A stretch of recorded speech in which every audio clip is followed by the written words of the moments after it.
And welcome back, everyone. Welcome back. I hope you enjoyed that lovely brutal OST. And again, I apologize for the extended break, the extended delay, but we have returned with our third series of the night. We're continuing, of course, here in Group C in HomeStory Cup 26, and we have a best of 3 TvZ. This time not featuring Clem, but another mighty Terran player from Europe. And here he is spawning in the bottom left-hand corner of Frostline. We have the German Terran player himself, the blue Terran representing Maus. It is HeRoMaRinE. And spawning in the top right-hand corner, we have the Finnish Zerg player, the red Zerg representing Berserker Esports. It is Mixu. And here we go. If you're in the chat, predictions are open. Place your bets on who you think will claim the series. Best of luck in the chat as we do embrace this TvZ. And oh my god, already a crazy upset occurred earlier. We were going over it when we covered the bracket, of course, when we were covering the group, and we had an insane result to start off the night. But big Gabe, HeRoMaRinE himself, Bappy, oh my god, he took down Raynor, who I would have said was favored to come out of this group. I mean, Clem and Raynor are the two that I was looking at, but really I should have been looking at Gabe, because Gabe caused a massive upset, or what I should say, got a massive win in bringing Raynor down. And now, can anyone stop him? Can anyone stop him from making it out of the group? Mixu stands before him. Mixu does stand before him. I mean, best of luck here to Mixu. Mixu just wrapped up his series against Clem, where Mixu did go for an all-in every single game versus Clem. Was unfortunately unsuccessful in really pulling it off. Did have his moments, don't get me wrong, did have his moments in that series. We'll see how he does approach Gabe, though. Do we see more all-ins, or do we see some more standard play instead? First things first, we're loading into Frostline. Frostline, of course, is a very large map, the largest map in the map pool, at least when it comes to the newer maps, less so if we don't include maps like Neo-Violet Square, or Abyssal Reef, of course, or King's Cove. Outside of those, though, is a very large map. Exposed bases as well, exposed third, exposed fourth, very spread out, very difficult to defend multiple locations at once, I should emphasize. So we'll see if we end up in a longer game state or not. As for now, Hatch Gas Pool. Hatch Gas Pool, standard openers here out of Mixu. Likewise, Rack Expand out of HeRoMaRinE as well. Everything looking as it should. So far, so good. We'll see if Gabe does end up going for a different twist or different turn. Gabe, of course, has plenty of builds up his sleeve, is willing to mix things up at a moment's notice. Doesn't have to play standard. Saying that the first Reaper has arrived, dancing with the Lings. Oh, so far, Mixu does pull away. Doesn't quite bleed out a Ling yet. The Queen has arrived, and Mixu should be able to hold on. Yeah, should be able to hold on. The Reaper will get away, just barely. Does slip out. Mixu defends. Doesn't take any major losses. A Bane Bust. Let's go. He pulls back into gas, rushing into a Bane Nest, and we're going for a Bane Bust. It's going to be an all-in here. Now, I'm a little bit concerned just because, again, the rush distance by ground on this map is quite long. Takes a long time to get across the map as well, and that means there's more opportunities for the Reaper to scout. But now the Reaper is dancing with the Lings. So far, Mixu just trying to keep up. Oh. Alas, the Lings are going to be going down. He's going to be leading out 1, 2, 3, 4 Lings. Oh my god. Every single Ling falls, but the Reaper is zoned away, and here comes the Ling Flood. One way or another, the game is going to end. Either Mixu kills Gabe, or he dies trying. Back at home, Gabe, 3cc. 3cc into a 1-1-1 setup. That means he will have some Hellions to support. Thankfully, Hellions are going to be massing back at home. And ideally, Mixu wants to try to catch and surround those Hellions. Likewise, it's going to be on Gabe to keep them alive. As the Banelings are on the way, Lings are flooding across the map. Gabe has yet to confirm. He does spot at least some of these Lings. And some of the Lings are spotted. Banelings are going to be waddling in. Gabe going for the Banelings. Oh, gets one volley off. They do waddle in. Lings are being shut down. Banelings, they do go for the ramp. They at least try to. They shut down the Reaper. They shut down one of the reactors. SCVs are going down. But the Hellions are standing strong. There's plenty of Hellions, 3 Hellions here. They shut down the Lings. Yeah, the Lings aren't really getting much done. I mean, 7 SCV kills is good, but not good enough. And Gabe is holding. And Gabe is holding. He shuts us down completely. As long as he doesn't take a Baneling to the face, he should be fine. Oh my god. Baneling does connect. Takes one to the face. Hellions are going down. That one Baneling giving Mixu a chance here, but he's still just trickling in. Like, it's still not enough. The boys are being pulled. Marines have arrived. Banshee's on the way. The Banshee does make it out as well. The Banelings! Oh my god. They don't connect. The Banelings barely don't connect, and with that, Gabe defends. Gabe holds back at home across the map. Mixu trying to saturate his bases, droning on up, going for a lair follow-up. He's on 21 drones. He's on 21 workers. He does not have an economy. Again, Mixu was completely all in, and the longer this goes on, the worse it is for Mixu. Gets another Hellion. Gets an SCV. Outside of that, Gaby's fine. Gaby's perfectly fine. From this point forward, he can just defend with his Hellions. He can move out with the Banshees. Cloak is halfway done. Once it finishes, Gabe can move out. And for the time being, Mixu does not have any spores. I mean, he doesn't really have the resources for it. Getting into the lair, this can lead into potentially Spire play into Muta. Again, Link's trying to keep the Hellions busy back at home. Trying to keep HeRoMaRinE pinned. But Gabe will soon move out. You know, he's on 3 CC. He still maintains that worker lead. Will soon take his third. And will soon move out. And there it is. Banshees, they do move out across the map. They are at least spotted by the Lings. And Mixu, he doesn't need spores. He needs spores back at home. Without them, he's going to just be torn apart. I say that he's going to try and defend here with Overseers. And morphing the Overseer, bringing together his Queens. It's not going to be easy here, but Mixu going to try and defend with, again, mainly Queen. Okay, first spores on the way. At the third. Banshees have arrived. They cloak, going for the Queens. They get one. One Queen goes down. He's going for the middle line as well. And there's no transfuse. Bear that in mind. Oh no. As he's chasing down the second Queen, and no transfuse. Second Queen should fall. And can he go for the third? He can. He can, and he will take down the third Queen. And now there's no anti-air. There's no anti-air, even without cloak. Banshees, they can just reign supreme. Picking off 8 workers. And honestly, they could keep going, but HeRoMaRinE, he wants to pull back, wants to actually preserve the Banshees, top them up, repair. So Gabe playing it safe. Does race back home to be repaired. And he's just building up towards the stim timing. Stim is done, 1-1 is on the way, Tankan is building up. Repairs are going up. And now Gabe moves out with the Hellions. And it is just an uphill battle here for Mixu. I mean, that's what happens when an all-in is failed. An all-in does fail. As Gaby goes to the mineral line. There's nothing at home to defend outside the Queens.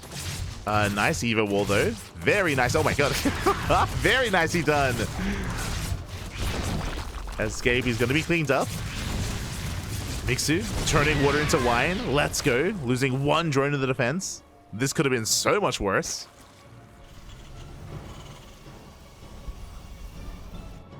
But here comes the actual move out. Again, that was just 4 Hellions harassing. Now the main army is moving out across the map. Banshees likewise, they move out towards the right-hand side. That also means there's not much of them to defend. And the 4th base is cancelled. SCVs are falling. Gabe doesn't turn around, though. He commits. He does commit. He will respond with the Banshees at least. But yeah, the main army gets revealed. GG gets called, and Gabe, he will take game number 1. GG. GG will play it again. The writing was on the wall. Again, once the Bane Bust all-in had failed, it was just an uphill battle for Mixu. There was a lot working against him there, and lastly, it's almost impossible to recover from that kind of game state. Even if you put like Serral or Raynor in that situation after a failed all-in, when you're that far behind against a player of the caliber of Gabe, it's yeah, not easy. It is not easy. With that, we're now getting into game number 2. We're going to be loading into Amygdala. Question becomes, do we see another all-in out of Mixu, or do we take a different approach? That is the question here. What I will say, even if we do see an all-in, is that I do appreciate that Mixu has been varying it up. Even though we saw an all-in here in game 1, this is not the same variation that we saw against Clem, for example, in that series. So we have seen a lot of variety from Mixu, and we'll see if we see even more of that coming into game 2. As spawning in the top right-hand corner of Amygdala, we have the German Terran player, the blue Terran representing Mouse. It is HeRoMaRinE. And spawning in the bottom left-hand corner, we have the Finnish Zerg player, the red Zerg representing Berserker Esports. Down in the series, we'll see if we can bounce back and force the ace match. It is Mixu. Here we go.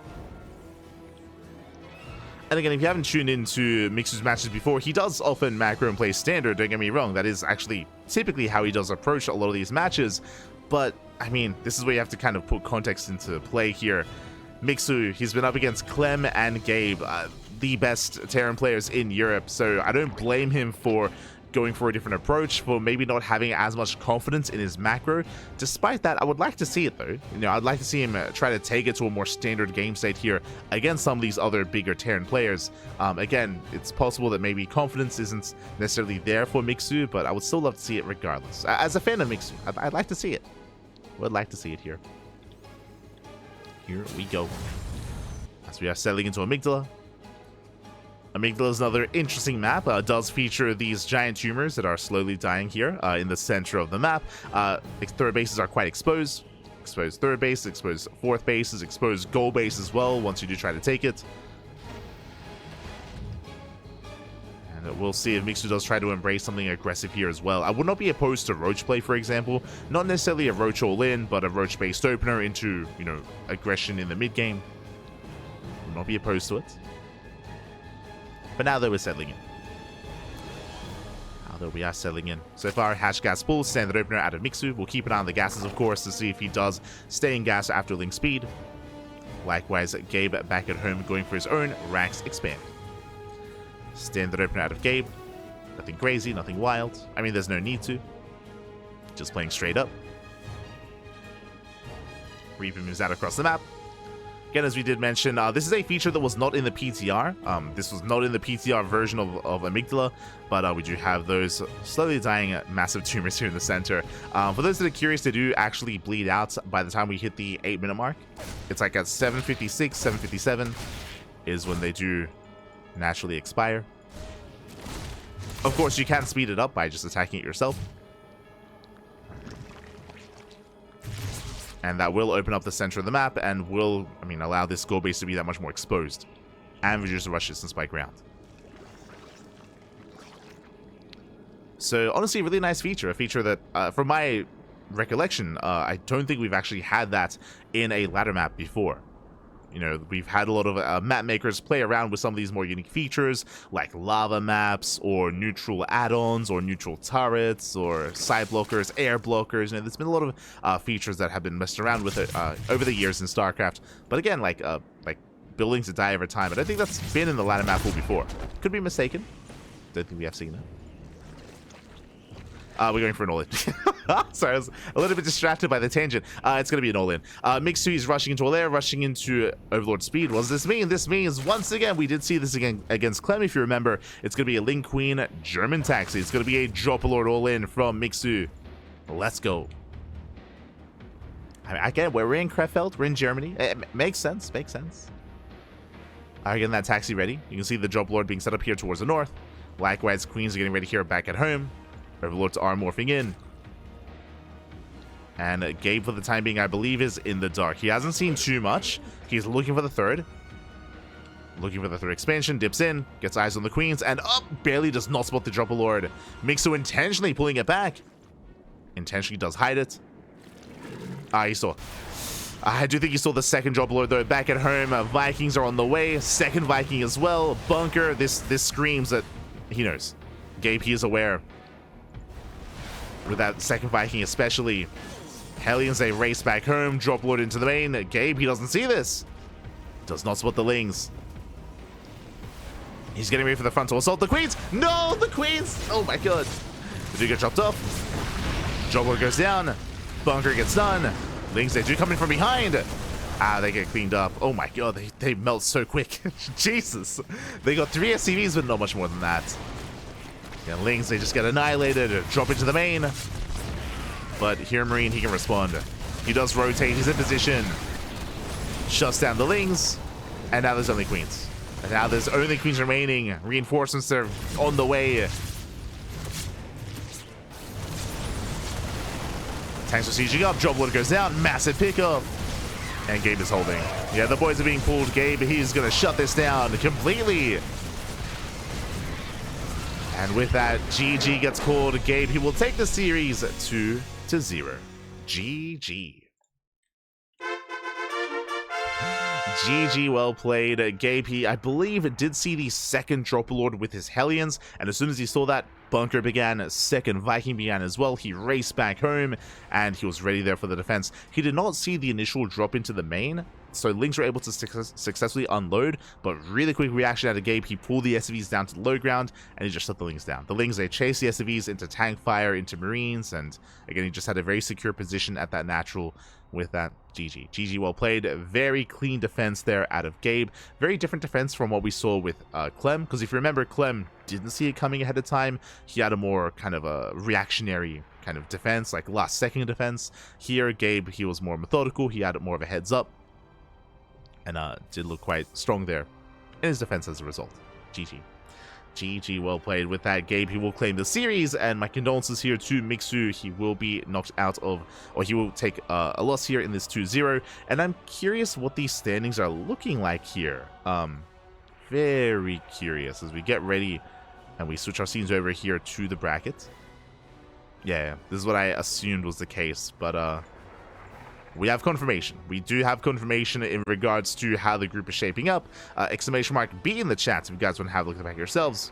Let's switch our